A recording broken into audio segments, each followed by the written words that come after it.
మహాభారతంలో అశ్వత్థామగా ప్రయాణం మొదలుపెట్టి 5 భాషల్లో 150కి పైగా చిత్రాల్లో నటించి ఇండియన్ సినిమాలో తనకంటూ ఒక చెరగని ముద్ర వేసుకున్న లెజెండరీ విలన్ ప్రదీప్ రావత్ గారు ఇక లేరు అనే వార్త ఇండస్ట్రీని తీవ్ర దిగ్భ్రాంతికి గురిచేసింది.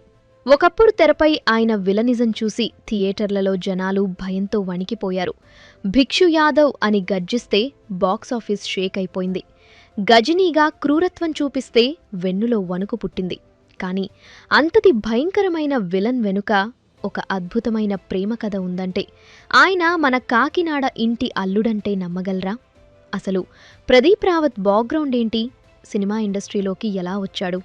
54 ఏళ్ల వయసులో ఆయన ఒక తెలుగమ్మాయితో నడిపిన ఆ లవ్ స్టోరీ ఏంటి? సినిమా ఇండస్ట్రీకి వచ్చి ఎన్ని కోట్లు సంపాదించాడు అనే విషయాలను ఈ వీడియోలో తెలుసుకుందాం. ఎక్కడా స్కిప్ చేయకుండా చివరి వరకు చూడండి. ప్రముఖ నటుడు ప్రదీప్ రావత్ గారు 74 ఏళ్ల వయసులో ముంబైలోని ఒక ప్రైవేట్ ఆసుపత్రిలో కన్నుమూశారు. గత కొంతకాలంగా ఆయన క్యాన్సర్ వ్యాధితో పోరాడుతున్నారు. నిజానికి 4 ఏళ్ల క్రితమే ఆయన క్యాన్సర్ను జయించారు. కానీ దురదృష్టవశాత్తు గత 1.5 నెల క్రితం అది మళ్లీ తిరగబెట్టింది. దాంతో నెల రోజులుగా ఆసుపత్రిలో చికిత్స పొందుతున్న ఆయన ఆరోగ్య పరిస్థితి అకస్మాత్తుగా క్షీణించడం, ప్లేట్లెట్స్ పడిపోవడంతో మంగళవారం సాయంత్రం 6 గంటల నుంచి 6 గంటల 30 నిమిషాల మధ్యలో ఆయన తన తుది శ్వాస విడిచారు. ఆయన మరణ వార్తను మొదటగా లగాన్ సినిమాలో ఆయనతో కలిసి నటించిన యశ్పాల్ శర్మ సోషల్ మీడియా ద్వారా పంచుకుంటూ తీవ్ర సంతాపం వ్యక్తం చేశారు. ప్రదీప్ రావత్ మృతి పట్ల సినీ ప్రముఖులు, అభిమానులు సోషల్ మీడియా వేదికగా నివాళులర్పిస్తున్నారు. ఇక ప్రదీప్ రావత్ గారి సినీ ప్రస్థానాన్ని ఒక్కసారి గమనిస్తే ఆయన కేవలం సినిమాలకు మాత్రమే పరిమితం కాలేదు. ఆయన ప్రయాణం టెలివిజన్ రంగంలో ఒక అద్భుతమైన పాత్రతో మొదలైంది. బిఆర్ చోప్రా గారి ఐకానిక్ సీరియల్ మహాభారత్లో అశ్వత్థామ పాత్రను పోషించి ఆయన దేశవ్యాప్తంగా గుర్తింపు తెచ్చుకున్నారు. ఆ పాత్రలో ఆయన చూపించిన రౌద్రం, గాంభీర్యం అప్పట్లో ఒక సంచలనం. ఇప్పటికీ అశ్వత్థామ అనగానే చాలామందికి ప్రదీప్ రావత్ గారే గుర్తొస్తారు. ఆ తర్వాత ఆయన బాలీవుడ్లో లగాన్, సర్ఫరోష్ వంటి చిత్రాలతో తనకంటూ ఒక ప్రత్యేక గుర్తింపు తెచ్చుకున్నారు. అయితే లగాన్లో ఆయన పోషించిన దేవాసింగ్ సోధి పాత్ర ఆయనలోని సాఫ్ట్ యాంగిల్ను కూడా ప్రేక్షకులకు పరిచయం చేసింది. కానీ ప్రదీప్ రావత్ కెరియర్ను మలుపు తిప్పిన పాత్ర మాత్రం ఏఆర్ మురుగదాస్ గారి గజనీ సినిమా. తమిళంలో సూర్య హీరోగా వచ్చిన ఈ సినిమాలో గజనీ ధర్మాత్మగా ఆయన చూపించిన క్రూరత్వం అంతా ఇంతా కాదు. ఆ పాత్ర ఎంతగా పాపులర్ అయిందంటే అమీర్ ఖాన్తో హిందీలో రీమేక్ చేసినప్పుడు కూడా విలన్ పాత్రకు ఆయన్నే ఎంపిక చేశారు. ఒకే పాత్రను 2 భాషల్లో పోషించి మెప్పించడం అనేది ఆయన నటనకు నిదర్శనం. గజనీ పేరు వింటేనే భయపడే స్థాయికి ఆ క్యారెక్టర్ను ఆయన తీసుకెళ్లారు. మీరెప్పుడైనా గమనించారా? ఒక పరభాషా నటుడు మన తెలుగులో ఇంతలా కలిసిపోవడం చాలా అరుదుగా జరుగుతుంటుంది. ప్రదీప్ రావత్ గారిని తెలుగు ప్రేక్షకులకు పరిచయం చేసింది దర్శక ధీరుడు ఎస్ఎస్ రాజమౌళి గారు. 2004లో వచ్చిన సై సినిమాతో ఆయన టాలీవుడ్లోకి అడుగుపెట్టారు. అందులో ఆయన పోషించిన భిక్షు యాదవ్ పాత్ర ఒక లెజెండరీ విలన్ క్యారెక్టర్గా నిలిచిపోయింది. కాలేజీకి వచ్చి చదువుకోవాలి, రౌడీజం చేయకూడదు, చేస్తే భిక్షు యాదవ్ ఒక్కడే చేయాలి అనే డైలాగ్ ఇప్పటికీ మీమ్స్లో, సోషల్ మీడియాలో వినబడుతూనే ఉంటుంది. ఆ పాత్రకు గాను ఆయన ఫిలింఫేర్, నంది అవార్డులతో పాటు సంతోషం అవార్డును కూడా గెలుచుకున్నారు.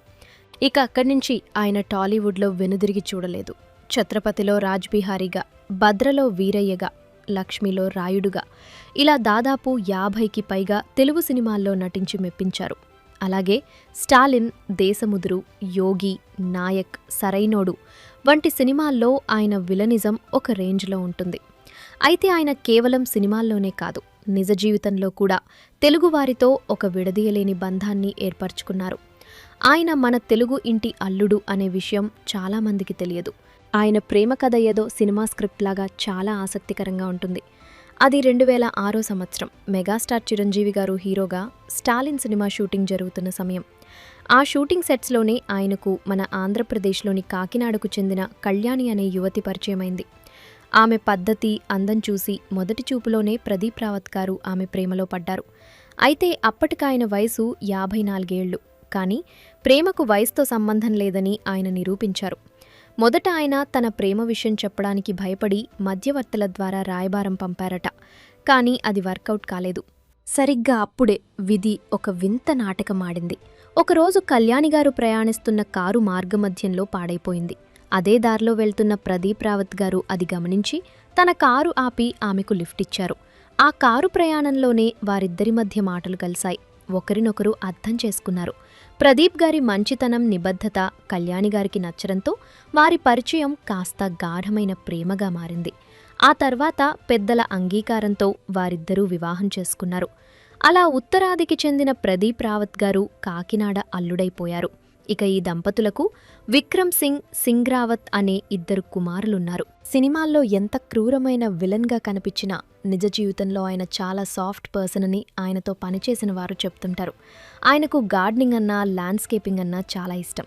అలాగే ఆయన షూటింగ్లో ఎంత బిజీగా ఉన్నా కుటుంబానికి చాలా ప్రాధాన్యత ఇచ్చేవారు.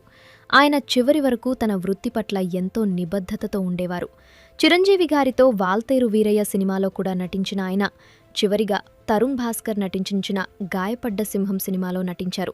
అలాగే ప్రస్తుతం ఆయన నటించిన కొన్ని సినిమాలు విడుదలకు సిద్ధంగా ఉన్నాయి. కేవలం తెలుగు, హిందీలోనే కాదు, ప్రదీప్ రావత్ తమిళ్, కన్నడ, మలయాళంలో కూడా నటించి మొత్తం మీద 150కి పైగా సినిమాల్లో నటించారు. ఇక ఆయన ఆస్తుల విషయానికి వస్తే ప్రదీప్ రావత్కి 100 కోట్ల వరకు ఆస్తి ఉండొచ్చు.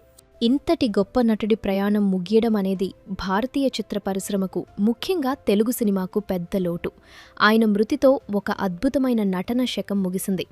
బిచ్చు యాదవ్గా, అశ్వత్థామగా, గజనీ ధర్మాత్మగా ఆయన పోషించిన పాత్రలు ఎప్పటికీ మన గుండెల్లో నిలిచే ఉంటాయి.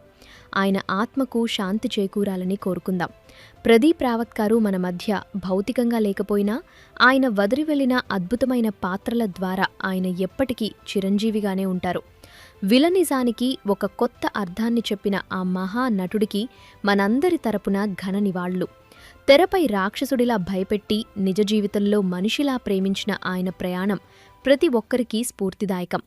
ప్రదీప్ రావత్ నటించిన సినిమాల్లో మీకు ఏది ఫేవరెటో కామెంట్ చేసి, వీడియో నచ్చితే ఒక లైక్ చేయండి. అలాగే ఇలాంటి మరెన్నో ఇంట్రెస్టింగ్ వీడియోస్ కోసం మా ఛానల్ని సబ్స్క్రైబ్ చేసుకోండి. మహాభారతంలో అశ్వత్థామగా ప్రయాణం మొదలుపెట్టి 5 భాషల్లో 150కి పైగా చిత్రాల్లో నటించి ఇండియన్ సినిమాలో తనకంటూ ఒక చెరగని ముద్ర వేసుకున్న లెజెండరీ విలన్ ప్రదీప్ రావత్ గారు ఇక లేరు అనే వార్త ఇండస్ట్రీని తీవ్ర దిగ్భ్రాంతికి గురిచేసింది. ఒకప్పుడు తెరపై ఆయన విలనిజం చూసి థియేటర్లలో జనాలు భయంతో వణికిపోయారు. భిక్షు యాదవ్ అని గర్జిస్తే బాక్సాఫీస్ షేక్ అయిపోయింది. గజనీగా క్రూరత్వం చూపిస్తే వెన్నులో వణుకు పుట్టింది. కానీ అంతటి భయంకరమైన విలన్ వెనుక ఒక అద్భుతమైన ప్రేమ కథ ఉందంటే ఆయన మన కాకినాడ ఇంటి అల్లుడంటే నమ్మగలరా? అసలు ప్రదీప్ రావత్ బ్యాక్గ్రౌండ్ ఏంటి? సినిమా ఇండస్ట్రీలోకి ఎలా వచ్చాడు? 54 ఏళ్ల వయసులో ఆయన ఒక తెలుగమ్మాయితో నడిపిన ఆ లవ్ స్టోరీ ఏంటి? సినిమా ఇండస్ట్రీకి వచ్చి ఎన్ని కోట్లు సంపాదించాడు అనే విషయాలను ఈ వీడియోలో తెలుసుకుందాం. ఎక్కడా స్కిప్ చేయకుండా చివరి వరకు చూడండి.